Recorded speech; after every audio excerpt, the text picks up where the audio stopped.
आज अंतःकरण अत्यंत उल्लास से, समाधान से और कृतज्ञता से भरा हुआ है। हमारा संपूर्ण राष्ट्र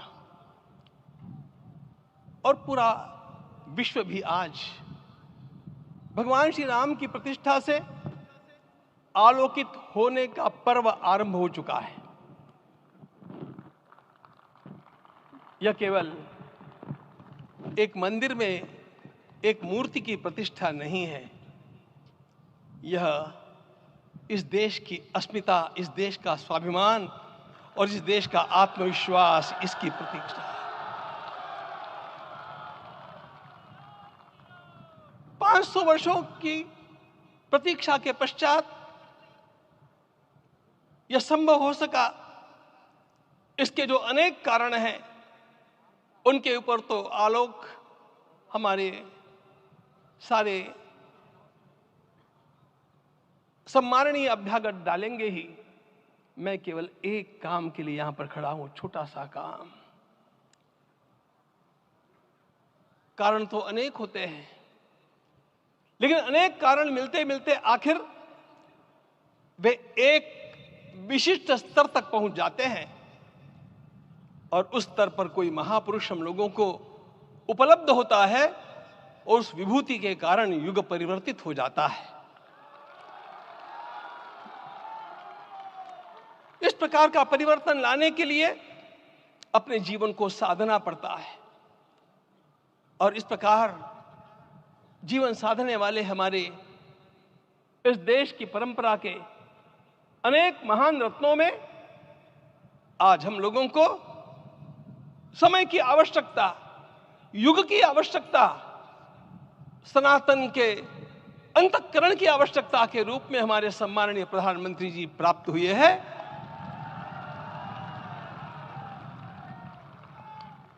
यह केवल इस देश का नहीं, यह संपूर्ण विश्व का सौभाग्य है कि आज एक ऐसा राजदर्शी हम लोगों को प्राप्त हुआ।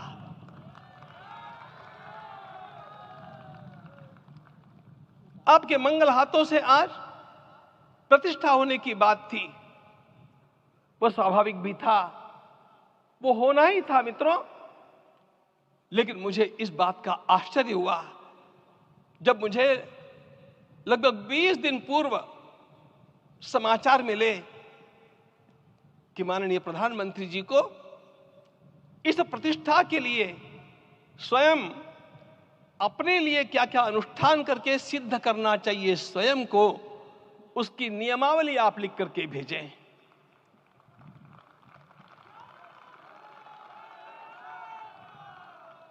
जिस प्रकार का हमारे देश का राजनीतिक माहौल है, कोई भी आकर के किसी भी समय कुछ भी कर्म करके चला जाता है, वो उद्घाटन हो, चाहे पौधारोपण हो, चाहे कुछ भी हो, लेकिन उसके लिए मैं अपने को सिद्ध करूं, इस प्रकार की भावना कहां होती है? यदि किसी ने पूछा तो मैं कहूंगा कि यहां होती है। भगवान श्री राम की प्रतिष्ठा करनी है। भारतीय जीवनादर्शों के सर्वोच्च आदर्श भगवान श्री राम है और इन समस्त जीवनादर्शों की प्रतिष्ठा करने के समान ही यहां की प्रतिष्ठा रही है। इसलिए एक महान विभूति को ऐसे लगा कि मैं अपने को भी साधूं।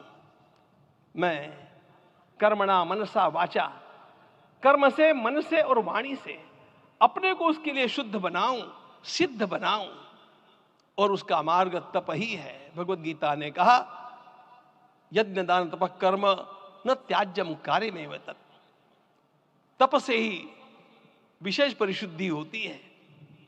आज मुझे आपको बतलाने समय अंतःकरण गदगद होने की अनुभूति हो रही है।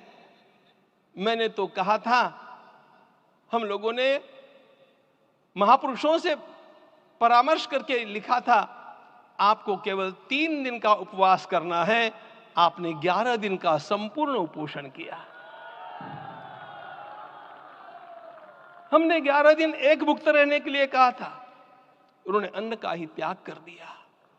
महाभारत में कहा गया है, अनशन यह सबसे बड़ा तप है, अनशन। और उसको उनके जीवन में साकार होते हुए मैंने केवल देखा नहीं, मैं थोड़ा तार्किक हूं। आपकी परम पूजनीय माता जी से मिलकर के मैंने उसको रिकन्फर्म भी किया था कि आपका ये अभ्यास 40 वर्षों का है। ऐसा तपस्वी कोई राष्ट्रीय नेता प्राप्त होना यह सामान्य बात नहीं है। वे इन दिनों में हमने कहा था कि आपको विदेश प्रवास नहीं करना चाहिए, क्योंकि सांसर्गिक दोष भी आते हैं। विदेश प्रवास टाल दिया सांसर्गिक देशों के इस दोषों की संभावना के कारण, लेकिन दिव्य देशों का प्रवास ऐसा किया। नासिक से आरंभ किया, गुरुवायूर गए, श्रीरंगम गए, रामेश्वरम गए। इन सारे स्थानों पर जाकर के वहां के परमाणुओं को लेकर के और पूरी भारत माता के हर कोनों में जाकर के मानो वे निमंत्रण दे रहे थे कि आइए दिव्य आत्माओं, अयोध्या पधारिए और हमारे राष्ट्र को महान बनाने के लिए आशीर्वाद दीजिए।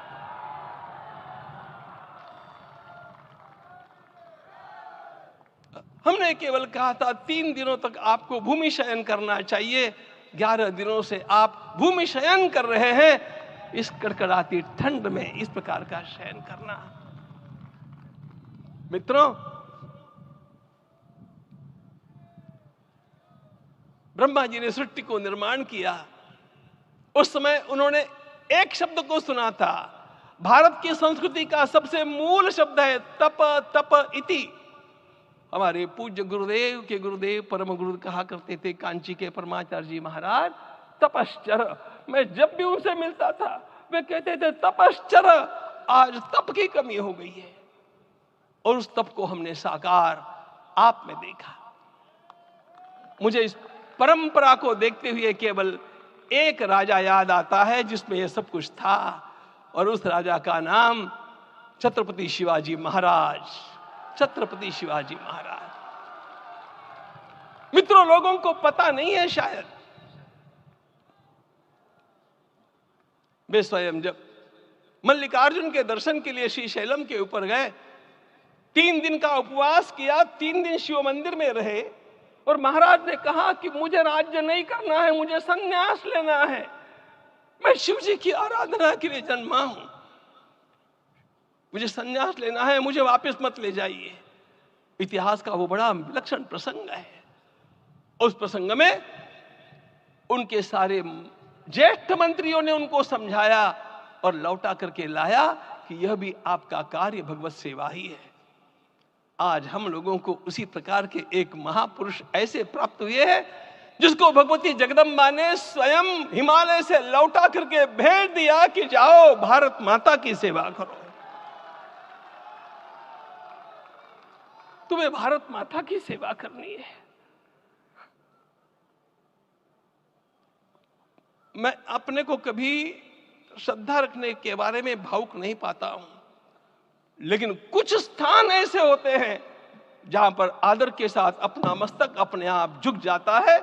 ऐसा एक स्थान हम लोगों को उच्च पदस्थ इस राजर्षि ने जब दिखाया तो मुझे छत्रपति शिवाजी महाराज के गुरु समर्थ रामदास स्वामी महाराज की याद आ गई।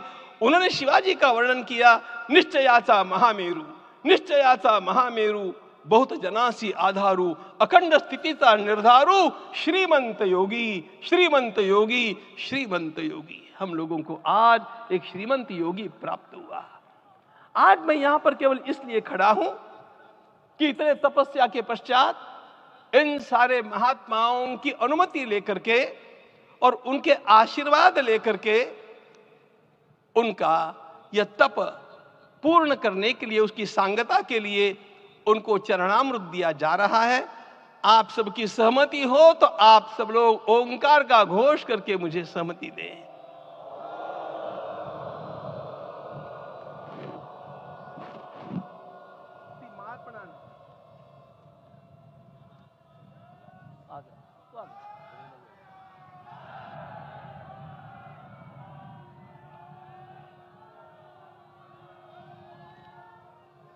अपना उपवास पूर्ण कर रहे हैं माननीय प्रधानमंत्री जी। 11 दिवसीय